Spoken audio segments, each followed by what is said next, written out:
Hi, my name is Jamie Lynch, and you are listening to Eating Habits, my podcast about everything restaurants.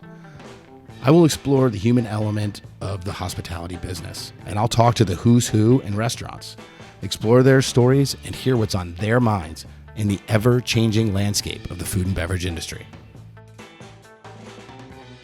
I'm Mike Harvey, Executive Chef Partner, and you're listening to Eating Habits. Awesome. Chef Mike, what's up? Can up? I call you Chef Mike? Yes. Oh, I forgot to say Jalisco in that. That's all right. Executive Chef Partner of Jalisco. You just got Taqueria. it. Yeah. You just nailed it. Yeah, there it is. Stood out more. What is this, your first day? Yeah, it's second day. Welcome to the podcast. Thank you. I'm excited to talk to you. You are a fellow NECI grad. That's correct. So I'm an alum of New England Culinary Institute. Let's talk a little bit about that. Yeah. Because I think that was probably the jumping off point for how you ended up here. Yeah, absolutely. Or your culinary journey. My culinary journey, for sure. Yeah. I mean, I had a lot of foundation, did a lot of cooking before NECI. Obviously, I pursued a finance degree, different avenues. But once I got to NECI, that really brought it out. That was an amazing school, real hands-on, rigorous course. Why did you pick NECI? Like, what led you there? So you were in Virginia, or West Virginia? Virginia. Yeah, Blacksburg. Okay. Yeah, and I looked at other culinary schools. One thing that played into a factor, my brother went to New England Culinary before me, and I heard his experience. And then I looked into Johnny Wales, CIA, all of them, and most of them weren't as rigorous. It wasn't realistic. It was more 5 days a week, watching a lot of stuff happen. Right. Classroom, where NECI was majority hands-on. Like, classroom was very little. I felt like the student-teacher ratio was insanely good. Yeah, what was the ratio where you were in the Montpelier campus? Yeah, Montpelier. At the most, it was 6-1. Sometimes there would be 5 or 6 of us, and we'd have 2 or 3 chefs in there. Yeah, and it was just the amount of attention to detail and what we were actually learning hands-on as opposed to watching someone else do it. You had the same experience, I'm sure. It's it was phenomenal, and especially if you put your effort and energy into it, what you would get out of it. I felt like the sky was the limit there. Did you have a bunch of French guys in the Montpelier campus? Yes. Okay. Yes. Because we had it seemed like most. You had more French guys than we did, but especially Andre was a big one. He was at the chef's table for a while. Yeah. Yeah. We had a bunch of French guys. Yeah. Obviously, Michel. Yeah, Chef Michel. So we talked about this briefly before we started chatting because we made the NECI connection, and so Chef Michel LeBorn. He actually became a very good friend of mine after I graduated. So I don't know what happened, but somewhere in my first years, my first I've been kind of like a hardcore, fucking, I'm focused. I'm no bullshit when it comes to what I'm passionate about. And I think that Michelle kind of identified that early on, he was like, oh, this dude, with the right tweaking can be a monster, and so he kind of really helped me out throughout my career, and he's the reason I ended up at Le Cirque. Actually, he placed me there with those guys and with Danielle and all that. So I'll be forever indebted to the French guys at it was a phenomenal experience, top to bottom. I got to learn from the guy that made the Queen's 50th birthday cake. He was just amazing people. I think that made a big difference. The chefs all had great personalities that shined. I enjoyed that. I felt like I had and I still feel this way, that I have a really solid, my knowledge of food and because of that experience is so well-rounded, and I understand a lot more technique. No, absolutely. History. Yeah, and I love passing that on. That's a lot of the guys that work for me. They get into it. I don't go to people to teach, but if they come to me, I'm more than happy to share everything I know. And I'm constantly trying, even with here, learning is still in me, especially with this cuisine. But when cooks, if they're interested, we start talking about the Maillard effect. Yeah. And what is it? Okay. What now? You got to share. What is the Maillard effect? The natural sugars coming to the surface of a protein or a vegetable create a caramelized crust. Right. Just the food, flavor of deliciousness. Yeah. Comes from Maillard reaction. Yes, exactly. Umami. Yeah. Savory. So we talk about taste and flavor. We even talk, even though we're not a French kitchen, sometimes I have classic mother sauce discussions, and we relate that to moles and salsas. And, that classic French foundational cooking, definitely, even in this cuisine that I learned at NECI, helps me be successful in this cuisine. Yeah. Absolutely. So what kind of similarities with Mexican cuisine, the similarities are all the techniques the same? Not or at are all. there some variations? Variations. There's a lot of variations. And right? the thing I But it's all love kind of- about this is like more than, because the majority of my career has been French, right? Cooking. What I love about this is it kind of throws all that away in a sense. We do have there's only one technique on the menu, and that's my shrimp entree that actually involves like a pan sauce, like some sort of French whisper on the menu. Yeah. But like for the most part, we do technique that I've never really done much of going into this, and that is really more rustic. Like we try to stay true to the foundations of what this cuisine involves, like cooking and ingredients, and trying to pay homage to like Jalisco, Oaxaca, Mexico City, Puebla, Chihuahua, even like Sonora, different regions that have amazing different sauces and seasonings and ways of cooking things. Mm-hmm. And this place is kind of a cauldron of all those different areas coming into one place. It's not Tex-Mex. It's not California Mexican. This thing is more like true, like old tried techniques and tried like recipes. Like when we make our barbacoa, we don't bury it in the ground, obviously. We do it in a massive kettle, but we do it with the same spices. We do it with banana leaves, and we braise it for a really long time. I mean, I'd like to think you can't tell really any difference, especially with the techniques that we use here. The different moles, it's like you look at French cooking and you can come down to 5 mother sauces. Mm-hmm. Like you can maybe equivalent to the 7 moles of Oaxaca, know? And right there, Mexican cuisine has a more diversified and amazing more array of flavor to me. Mm-hmm. It's just so all over the map. It's amazing. So where did your passion for food and or cooking come from? And then how did that lead to Mexican cuisine? Wow. I mean, I've always liked to cook. We try to make stuff, me and my brother, even when we were growing up. We ate in a bunch of military mess halls. The old man, he's retired military, and my mom, she worked a lot. She was a nurse in an ER for forever. Mm-hmm. And our meals would be good, but we always wanted a little more, I think, try different foods. It just kind of grew from that.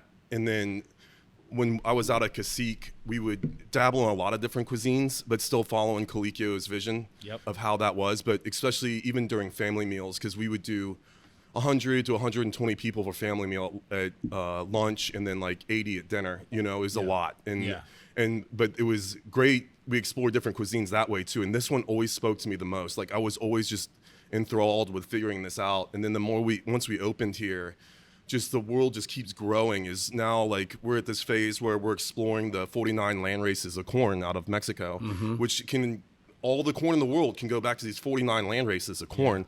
And we bring in these heirloom corns like Jocoyul and Olatillo and different bolitas, and we're nixtamalizing them ourselves. We're making different doughs, crazy tamales, like exploring the essence of this cuisine, which is masa, and corn. And so it's just, and then the sauces keep going. We generally have 4 to 5 moles between specials and on the menu at any given time. The mole negro is so intense, and it's like a celebration. It's usually just Christmas and a birthday, but you get to have it every day here if you want. And it's big flavor. And I want people to realize like how much work goes into this and what they're tasting in the history. Because like when we hold these corns in our hand, they have thousands of generations of what they call, every time it's planted, one generation. These are unadulterated corn, no GMO, same plot of land. It grows out into the world and changes, but absolutely amazing.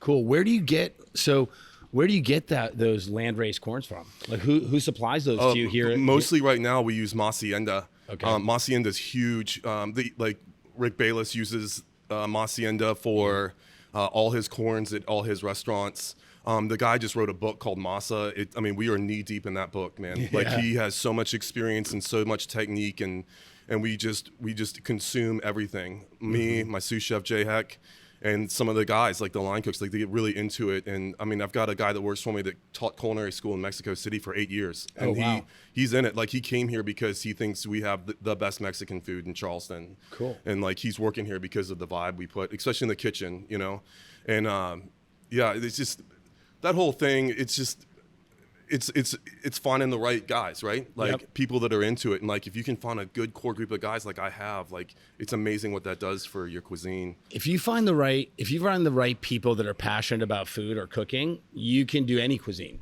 Yeah. Like you can figure out, you can go down a rabbit hole and just spend years, back engineering. That's what you are fucking doing here. Yeah, like, yeah, I mean, yeah. like it's Cool. I mean, that's kind of what's going on, you Yeah. know, like we had a good idea going into it, but man, it really turned into something even better than I thought it would. Yeah. Great. In Yeah. what way?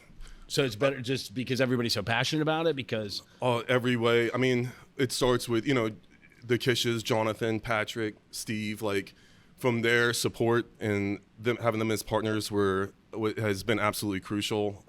You couldn't ask for better partners. My sous chef has been, and I just had another sous chef leave, 6 months ago. He's up working at a restaurant up in Rockefeller Center. Oh, cool. And like they really helped grow this idea and this brand, this cuisine. Yeah. And like it's the passion of them, myself, and like some, like Mario and some of the other line cooks that really just, it's amazing that how we all came together to just keep the passion going. Yeah. Constantly pushing each other. So let's talk about, I need to know why Mexican. Like you're clearly passionate about food and I love that. We're going to talk more about that. But like what about Mexican? Like everybody loves tacos. Yeah. It wasn't just because you love to eat tacos, right? Yeah. Like, No. So like what is it? The flavors? Is it the history? Is it because you're clearly passionate about that too? Yes, it is all of that. One, the history to me is absolutely amazing. Like from like as we explored Al Pastor, like we do Al Pastor on a trompo. It's on a spit, like it should be. Cuisines have spit-fired food. Indians have shawarma. The Greeks have gyros. Yep. We have It's Al it's all Pastor. the same. Yeah, and like that to. Cooking around fire. You gotta Cooking find a way to around cook fire. around fire. Yeah, and It's like- it's great. I mean, I would say the diversity of the flavor and the unfamiliarity, because I grew up eating a lot of different cuisines, and French and American and whatever you want to call it's real familiar. Yep. Mexican was not as familiar, and the more I explore it, the more I just get absolutely enthralled with it, and then just reading the history, like how much history is in this food. Yeah. Like we don't. I think as an American society, we don't usually appreciate the history of food like Right. some cultures do. Yep. And in Mexico, like just chocolate alone, like I think about like the Spanish coming over, and here's these kings that are drinking chocolate. They've never even seen chocolate, and these Yeah. guys have it with cinnamon, and they're just drinking this chocolate. Like Yeah. what a profound like experience, you know? And then just the the moles and how they cooked food, and then like we talked about with the corn, and it's just and what these people created as a culture, like flavors like the moles and the salsas with almost no equipment, right? Yeah, yeah. Like stones, and like that's what I love about this is we try to recreate that. Yeah, we've got a little more sophisticated equipment, but I'm not using we're not sous videing stuff. Yeah, You know what I mean? yeah. We're not taking it to like another gastro level. Like Right.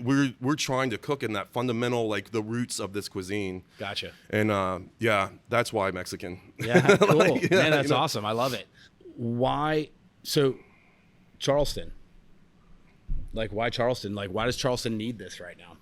Because I look around, I'm trying to think about, and I'm wondering what restaurants, like, there's not a huge Mexican cuisine representation here. No, I Like, think there's I there's think a handful. Charleston as a whole is behind on this. That's why if people just try it, I think they'll realize why it's so big in so many areas like Chicago, California, Texas, like I mean all over the place. New York, and I just think that this place, people like what they like. It's hard to get people to leave their islands. Yeah, yeah. But I think it's up and coming. I mean, there are some restaurants that are similar to us, not very many. Yeah. There's a lot of Tex-Mex, you Yeah. know, and there's nothing wrong with Tex-Mex. It's Right. It's just familiarity. different. It's just different. We're just Yeah. different. We're not trying to be Tex-Mex. We don't claim to be Tex-Mex, and it doesn't make us not Mexican, which Right. is something I hear a good amount of, and this is just this is more like a foundational cuisine than it is other evolutions of the cuisine. You spoke a little bit about the masa and Mm-hmm. the corn and the landrace corn varietals, which I find super fascinating. I'm a superfood nerd. Yeah, Right. me too. Like Yep. my fiance and I started a farm because I needed to like learn more about how food gets to the table. Yeah. You know? Yeah. My wife and I do the same thing. Well, we don't have a farm, but my wife especially, we grow a lot. Yeah. And you learn so much doing that, right? Yep. So how does that information, right? Like that, going down that rabbit hole on corn, masa, the history of that stuff, the processes and all that, which is all super specialized. How does that represent itself on the menu here? And how are you guys implementing that in your daily? Yeah. So, how are people going to find that? And how are they going to? It starts with, for us, El Molino makes our corn tortillas, and they're really great corn tortillas. We chose them for a good reason. We can't keep up with making our tortillas at the rate we sell them here. Mm-hmm. It's not feasible as far as prep. But we do. How many tortillas you selling a week? In a week? I mean, everything gets a tortilla mostly, right? I mean, except for some of the entrees, maybe? Probably 2,500 to 3,000, somewhere in there. The entrees get them. We try to put the tortillas with everything, because if you're eating the food right, even like the steak entree, you're shoveling onto a tortilla. The tortillas, the corn ones, are just amazing. They nixtamalize their corn too. Okay. Where are they located? Over in Sam Rittenberg in West Ashley. And we use them heavily for the corn tortilla. Where we bring in our nixtamalized corn at the level we can produce it right now is through specials and into some sauces. And then, basically specials right now, right? Yeah. So but we'll build tamales. We've done sopes it runs the gambit, like pupusas, gorditas, like tacos. It keeps going. I feel like the tamales is really where we shine a lot. Mm-hmm. But people have enjoyed everything we put out. It's just a matter of people, because once you have that fresh corn, I remember the day I tried. We nixtamalized the first corn here, and it was a blue Conoco, and we nixtamalized that fresh corn. I'd never nixtamalized my own corn before, and we had never done this. Yeah. So it's an experiment. You're like the whole way. You're like, is this right? Yeah. It looks right. I don't know. I had done hominy before, put it in lye, but I've never done it at this level. Right. And so the flavor was it was out of this world. It just set a standard. What did you do with it? We made tamales. We made tamales, and it's such a more earthy flavor. Do you have the? Yeah, we hand grind. Okay.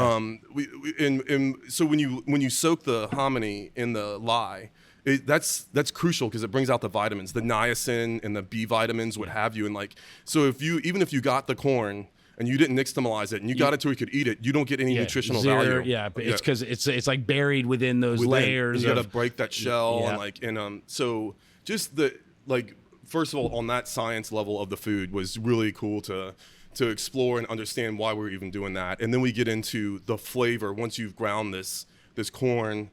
And just the corn on its own, how different all these heirloom, the Hoko Yule that I really love is this pink corn. It has more of a sweet flavor. Mm-hmm. Okay, not like a little sweet, but it still is very savory at the same time. Yeah. But the blue Conoco that we started with, it's almost like mushrooms and real savory, unctuous, no sweet, no sour. It's a very earthy. Yeah. There's a lot of the corns that are like that, and then you take the white Olatillo, and it's just this bright kind of corn flavor. It's not sweet, it's not sour, it's not earthy, it's just corny. Yeah, corny. Very corny. Corny as shit. That's what it is. It's like sweet. But it's the flavor. And then, then we take our carnitas fat, and that's crucial, because the one thing that most people making tamales don't have is our fat, because we use the fat, basically pork confit for the carnitas, full of orange, onions, clove, garlic, what have you. And our carnitas is amazing. You taste that little bit of orange, we crisp it up. Mm-hmm. And then we use that fat for a couple more things besides just recycling carnitas and using that fat, but we also use it to heat up the tortillas during service. So every tortilla, unless they're vegan or vegetarian, has seen a little bit of that carnitas flavor on their tortilla, because you need a little fat to loosen that tortilla up. Yep. And then we use that fat to season our tamale dough. Mm-hmm. So when we make I'll whip it to a white icing, and and then we build the masa dough with that pork fat, and that's what really sets our tamales off. As we just work that flavor in, it's really good. So are you guys making tamales every day? Is this is this yes. It's a heavy prep item? It's a heavy prep item. We make them at least every other day. We figured out we can freeze them if we have events coming, this kind of thing, which makes it a lot more feasible, because there's only so much tamales I can make by hand every day. But yeah, we got chef's feast coming up, and we're gonna do a tamale. We're gonna do a Hoko Yule corn, and we're gonna do Amarillo beans from Mexico with our house-made chorizo. and we're gonna do our red hatch sauce with crema, like a red hatch crema on top, and it's gonna showcase everything about this place. Yeah. You know, all heirloom variety, everything, like just amazing food. So cool. When is it? What is Chef's Feast? It's I think February 29th. Okay. It's like a Sunday, right Awesome. at the end of February. It's a benefit I do every year for Feed the Need, Backpack Buddies, what have you. It's awesome. And where's that? Is that going to be here at the restaurant? It's up at the North Charleston Performing Arts, or the Coliseum, like in a big venue. Okay, cool. There's usually it's like 26 chefs. I can't remember. Awesome, cool. Yeah. And the tickets are available online for that if people want to go. Yeah, they are, absolutely. Okay. It's a great event, great fundraiser. It's why we do it every year. Cool. And that will be kind of kicking off leading up into the wine and food. Yeah, usually it's right next to each other. Yeah. Yep. So are you got some events going on for that? Yes, we always do wine and food. I love to try to get events here for wine and food. We'll probably try to make a push for that again. Mm-hmm. But we generally always do opening night. And then sometimes another event. Yeah, we'll line up a few. Gotcha. Yeah, absolutely. Let's talk a little bit about the menu. Yeah. Obviously tamales. Yeah. Tamales are one of my favorite things, but you also mentioned the carnitas. Carnitas is something that that's what I always order because it's brazy meat. Yeah. Crispied. Yeah. How do you guys do it? Do you guys fry? Do you guys crisp it in the fryer? No. We do it on a flat top. I would never deep fry it. That just seems kind of gross. So but we would crisp it up on a flat top. The pork, make it, because proper carnitas should be crispy, have a nice, like the Maillard effect we kind of hit on. Like it should have a nice Maillard effect to that crispy pork. As far as the menu, I mean, it's a massive menu. Like everything from like we got wings on there, which aren't fried wings like everybody else. We do grilled wings. We make our own Guajillo ancho rub. They're brined for 48 hours. It comes with a grilled pineapple and habanero salsa, and comes with a little crema on it and cilantro, what have you. Yep. And then like the crab, our pulpo's real good. The octopus, it gets grilled, real showcase. Like that octopus, we have a lot of people that come in. Usually, are surprised by the texture because it's not chewy. It's probably just exactly how you cook octopus. Yeah, it's super slow braised. Yeah, exactly. And like pampered and cared for, and pulled like at the right moment. You pull it. Yeah. It's you got to have the technique again, right, for that. Probably one of the biggest namesakes, or like one of the things we're most proud of, is the salsa.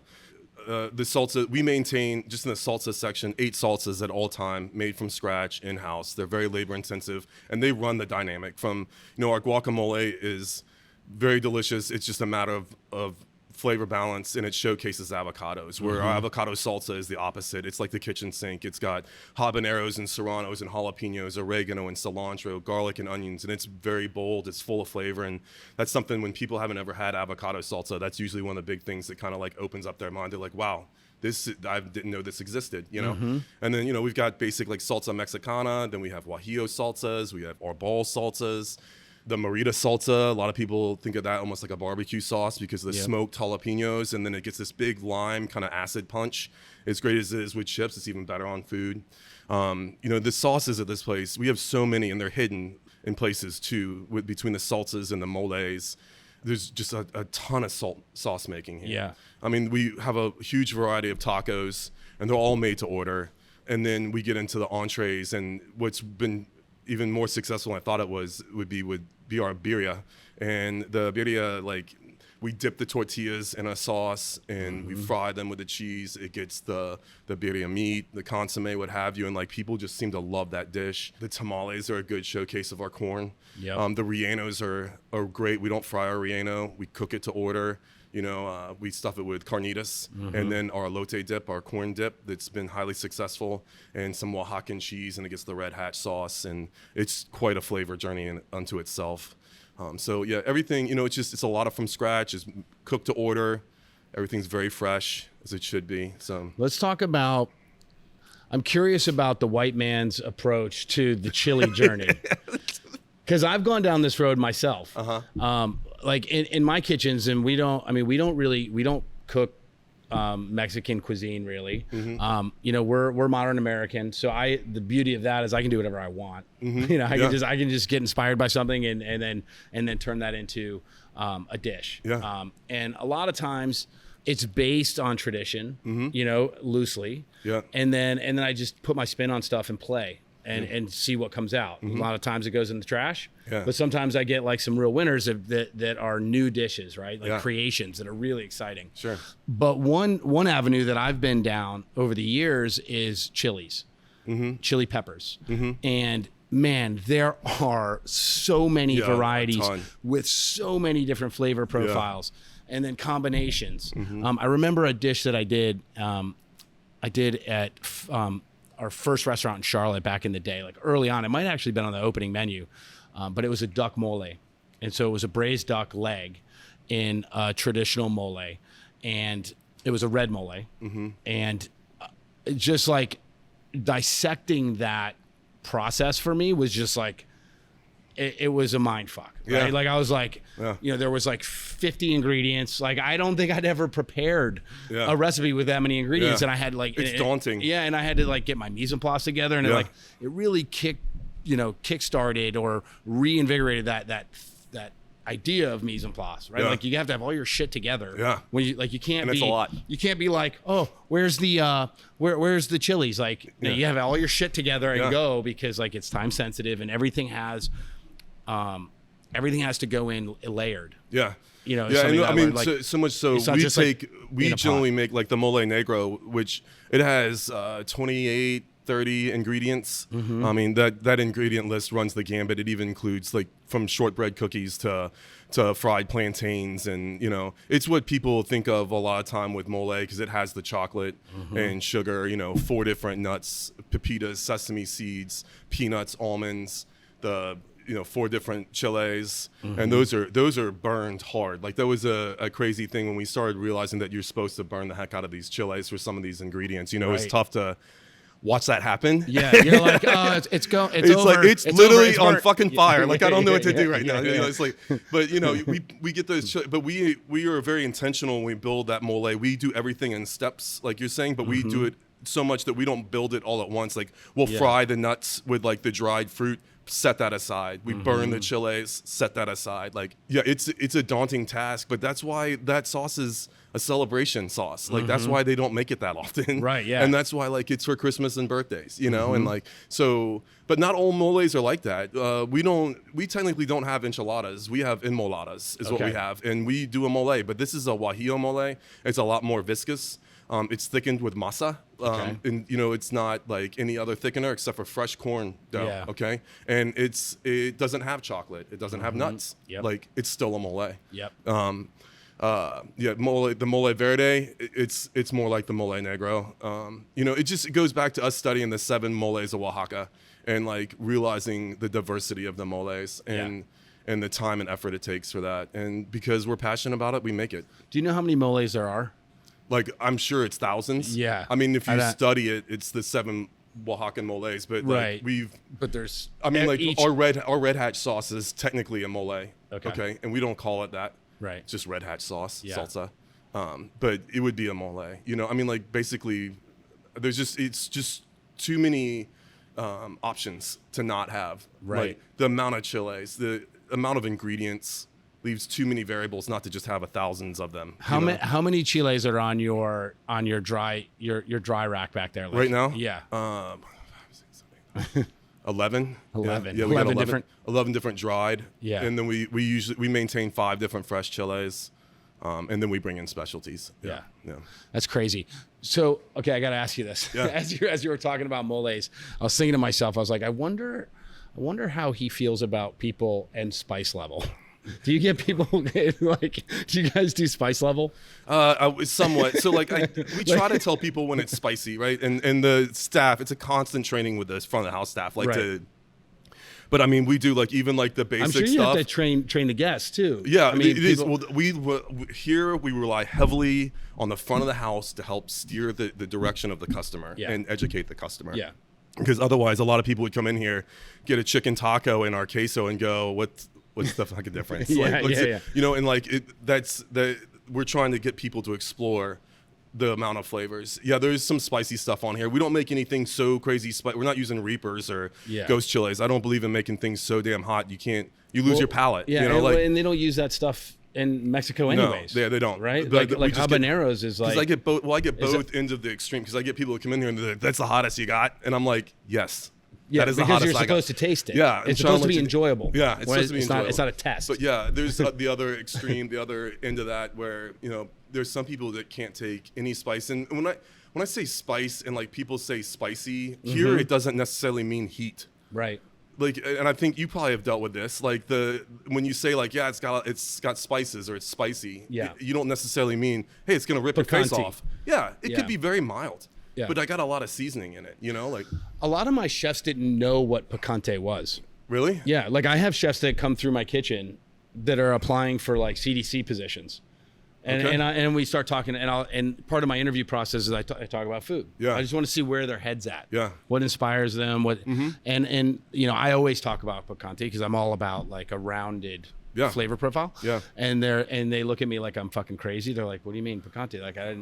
Like like spice, like tingle, like heat. Yeah. And they're like, "Oh, I didn't realize that was a flavor." I'm like, "Well, it's not a flavor. It's a feeling. It's an experience." Yeah. Yeah, absolutely. I mean, I think with what you're getting at too, like when I train younger cooks and we talk about taste and flavor, salt, sour, bitter, sweet, umami, and like the whole theory, like in what we perform here, like balancing flavor, it does involve what you're talking about, picante. It also, like, just usually I think you may or may not agree with me, usually salt is the first battle. Once they kind of get salt, for me, it's acid. Yeah. Like acid's the one thing that most people don't think to, and it like opens the dish right up. Yeah. Like, like all of a sudden you're tasting a lot more of everything. And that's for most of the cooks I train, that's where the wall is the acid. Like trying to get them to get comfortable with putting an acid like into a dish. Yeah, I think like in fat, right? Like fat is another, it's not a flavor, but it's an experience. It's like picante, right? Yeah. It's like it's not a flavor on your tongue. It's an experience that you have when you eat on your palate, and people don't think about that. Yeah, right. They think about salt. We do. They think about salt and pepper, and I'm like, yeah, but what about the acid? Yeah. What about and like the fat, avocado is a big role for us in this cuisine with fat, and not just pork fat itself, but we have multiple fat institutions into the food. What's your favorite fat? Our carnitas fat. Yeah, pork fat. Oh my God, seasoned pork fat. It's just amazing. So I call that Bob Ross in my kitchen. So all of my chefs know Bob Ross. Yeah, and it came about from the signature steak that we did was like the steak that was cooked on one side, cut to order, and then we cooked it on one side. So it was like every experience of a steak, from the hard Maillard crust to like the raw side, right, in one bite.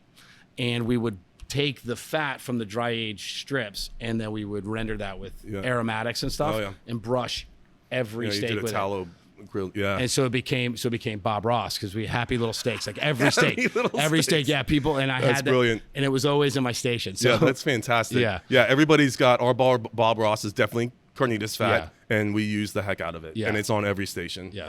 Have you found a way to work it into a cocktail yet? No. You probably should. I mean, we've tried some savory cocktails. We've made like marita salsa. We injected marita salsa. We've tried some savory cocktails for sure. My favorite thing here, honestly, is the sotol.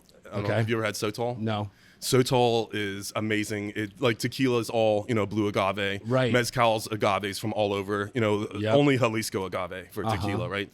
But sotol is made from a bush, and when they distill it, it gets distilled over rattlesnake, the one that we have. We have, I think, the whole state's allotment. It's it's got a little bit of smoke and a little bit of spicy, like mezcal, but it's not nearly as like spicy and like in your face like mezcal. Right. And so for me, like I would love to do something with the sotol. Yeah. At least like a pairing. That's where we want to go with it. So cool. Awesome. All right. So so we talked about chilies. What's your favorite? What is your favorite chilies? Like depends on the day. Yeah. Changes. I love the red. I love them all. Like they all have different characteristics. Like the anchos. Fresh or dry? What's your preference? Fresh or dry? Dry. Okay. For what I can get. Okay. Like for what I can get, I have a lot more. There's a lot more flavor dynamic in the dry chiles, like than fresh. But the dries, they run the gambit. It depends on what I'm going for. Am I going for sweet? I'm looking like an ancho, because they taste like fruit. So do Red Hatch. It's like dried fruit, like a raisin fruit. And like then you got the spicy of the moritas. If I'm bringing some smoke, I want moritas. You know, the guajillos. I mean, everybody has a different little story to tell as far as the chile, and how they come together with their stories to make a book is like really, really cool. So I mean, it depends on where I'm going with it. I wouldn't say I don't have one chile that I just keep going to. Guajillo seems to be like the most predominant when you look in like into history and recipes and stuff, you know. But we try to not just we bring a lot more than that here. So when you are developing a recipe or, you know, playing around with a combination, what is that process like, and how do you feel your understanding, your kind of expertise with this kind of cooking is now? For instance, if you were to ask me, hey chef, you know, on a scale of 1 to 10, how's your cooking when it comes to fish? I'd say an 11. Yeah.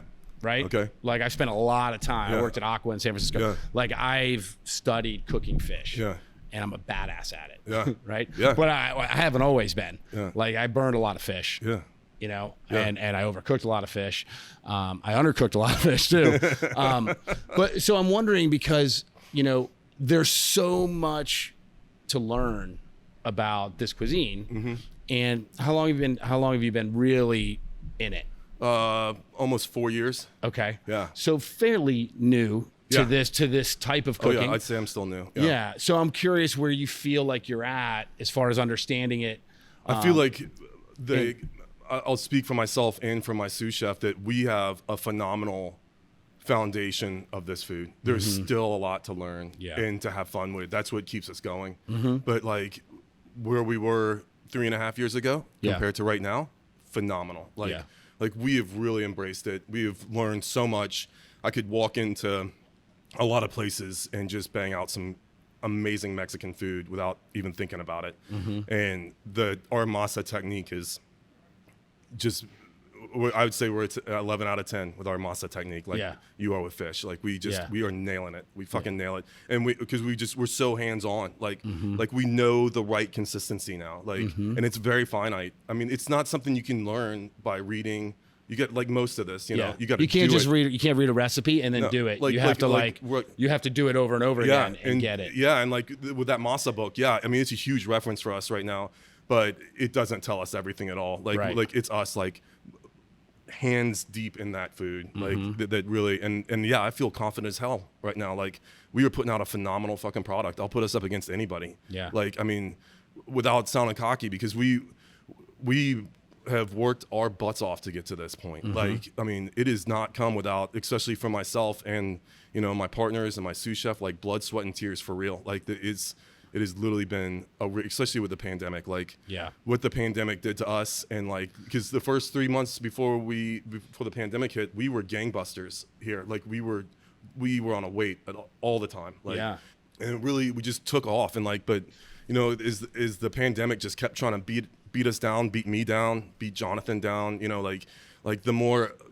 we just, I don't know, like especially for me, like I just dug my nails in deeper and said, we're gonna do this and we're gonna do it the way I want to do it, like and really do it the right way. And like if it doesn't make it, it doesn't make it. At least I think like at least Jonathan and Jay and I could go to sleep knowing we gave it everything, and we did, and that's why we're here now. Nice. Like crushing it, like good. You know, so yeah. So crushing it. I mean, so what's next? You got some new things happening. We definitely have a food truck. Yeah, as of a few weeks ago, and we're excited about that. Has it been on the road yet? No, it's getting wrapped right now. Okay. The trailer's getting wrapped, and then we're hitting the road. Like you know, it'll be Al Pastor for the masses. What does that process look like here in Charleston? I know I looked at doing that food truck situation in Charlotte, and there was like so many. It was such a pain in the ass. And I was like, you know what? Fuck this. I'm not doing it. One thing we have that is usually a pain in the ass for most people with food trucks is I have a DHEC certified kitchen with you know grade A, 100%. Like, and so that's a huge thing right there because a lot of people with food trucks are struggling for a kitchen. They need a DHEC certified kitchen. And then you know we've got connections. We have good rapport all around Charleston, especially through the kitchens and the breweries, what have you. And honestly, I want to set the food truck out here a couple days a week and use our patio and just do lunch out of the street food truck. Party thing. Yeah, and we just do lunch service a couple days a week. Like we figure out just do it because we got the truck, we use it. We don't have to open the whole restaurant, and like because we've never seen a big lunch push here, not enough to really open the restaurant even when we've done it. But a food truck makes it a lot more feasible now. Yeah, and maybe we can build a better lunch clientele. Nice. But yeah, that's going to be a big thing, and we're constantly looking for another location. And do you have the menu set up already? I mean, I imagine you have the menu set for the truck. I've got the menu. What can people expect? What people can expect is some of the best tacos they've ever had. It'll be, the goal right now is definitely, we got spits on it, so it's going to be al pastor. It's going to be most likely lamb barbacoa because we crush it with lamb barbacoa. It's an amazing taco, and then from there it's kind of, we're going to rotate in some stuff, but I really want to do lengua and stuff that people want, that like they'll be like, yeah, we do want to show up to the taco truck for it. It would generally be like, is it going to be all tacos? You can do anything else? I mean, we'll do like some salsas, feature stuff, maybe some we'll just see where it goes, man. Honestly, like I don't want to like, I feel like when you try to put too many, I don't know, like constraints on something like that, I find like we're just setting ourselves up for failure. Let's put our best foot out there, have a good game plan, but be mobile, be very flexible. So like, maybe it's tamales end up going on there at some point, if people want them, and like we put them out, you'll want to cut your hands off if you do most that. Most likely. Because people will track down the tamale truck and you'll be like, what am I doing? Yeah. I mean, I've had that instance. I mean, I've done events where I'm making, like the Chef's Feast, I'm going to be making 450 to 500 tamales. And how long is that going to take you to do?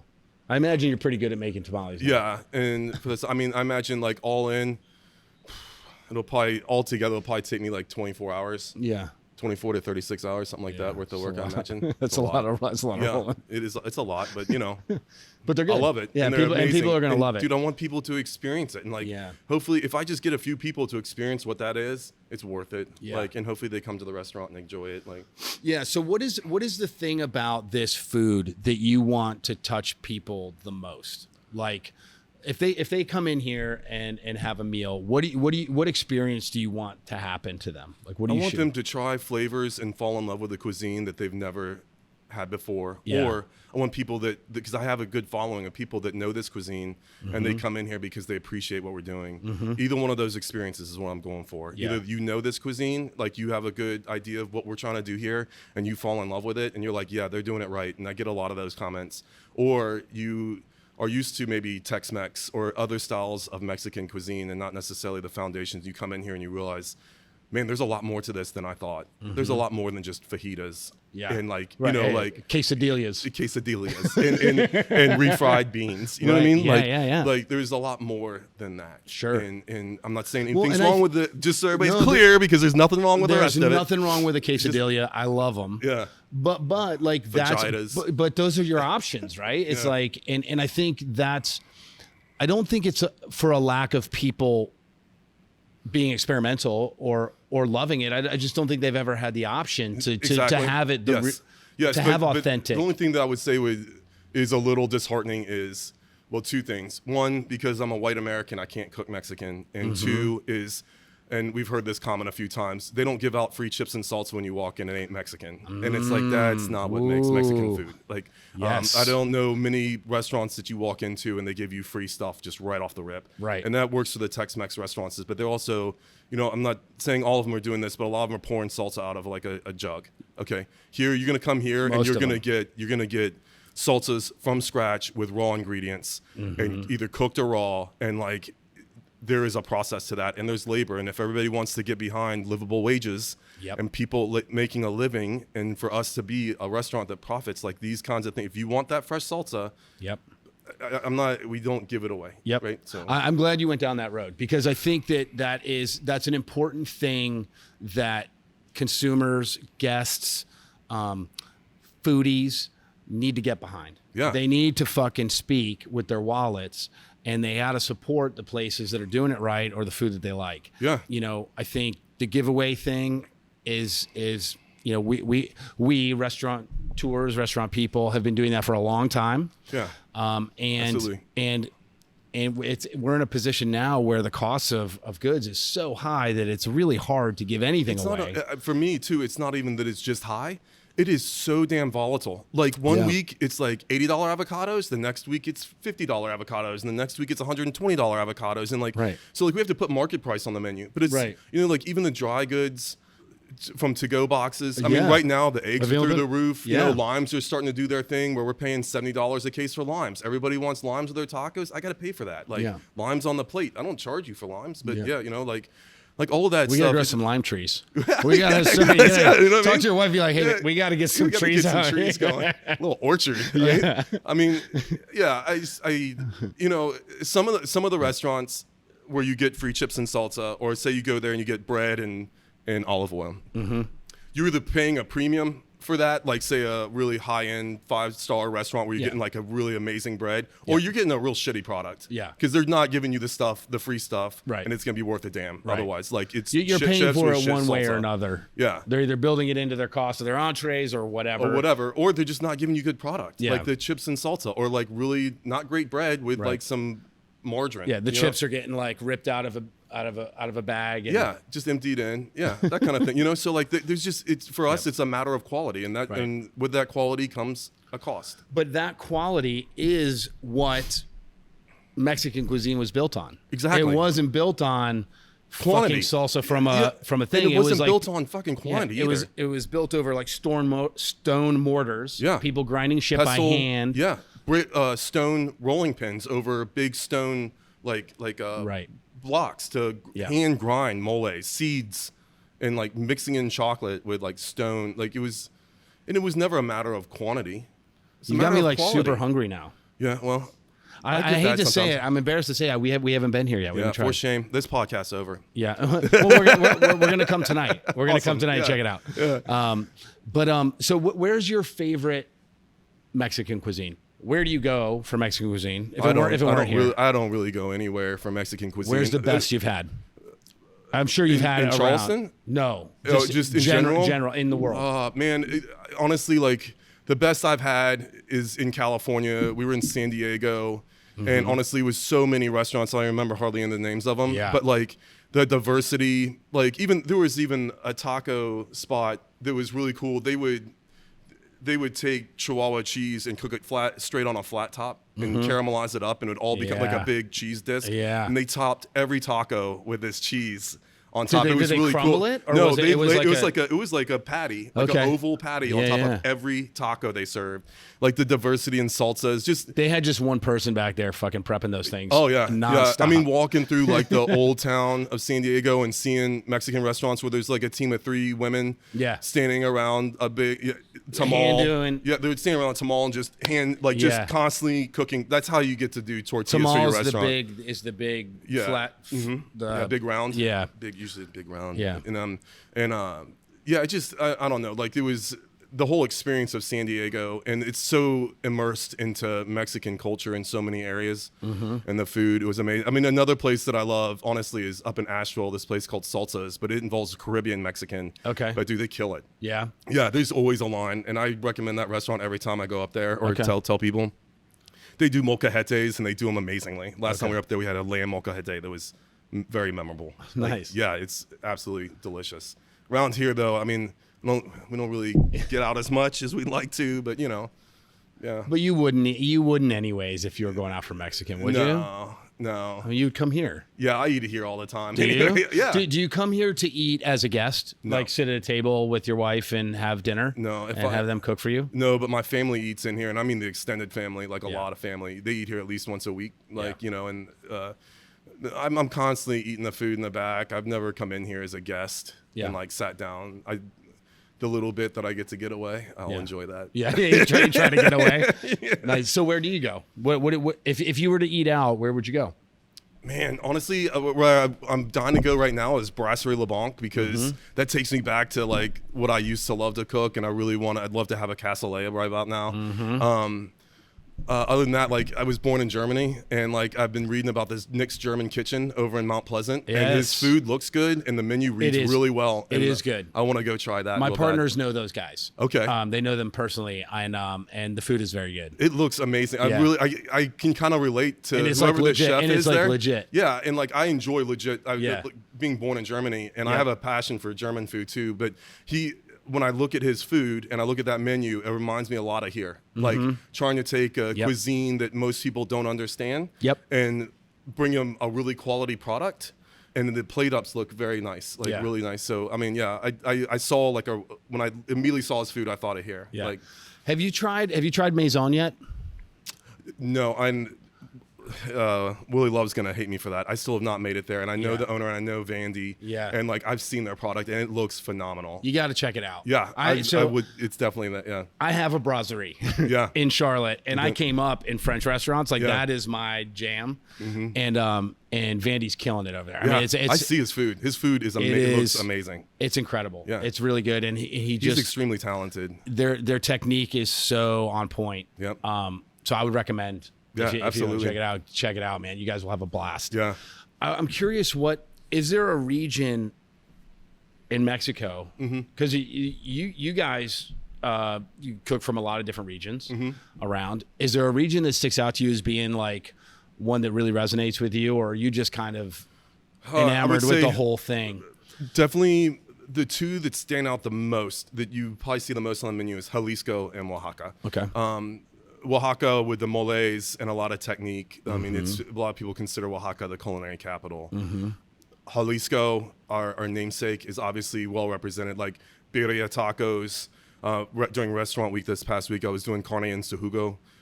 Really great dish. You know, all the tequilas made in Jalisco. We do pozoles. You know, the dish, there's a lot of Jalisco on the menu. And it's funny because when you study that food, because all the tequila comes from Jalisco, all the food, generally when you read about them, it starts off as, this is usually hangover cure. Like everything is a hangover cure. It's like, it's amazing. Yeah, it's hilarious.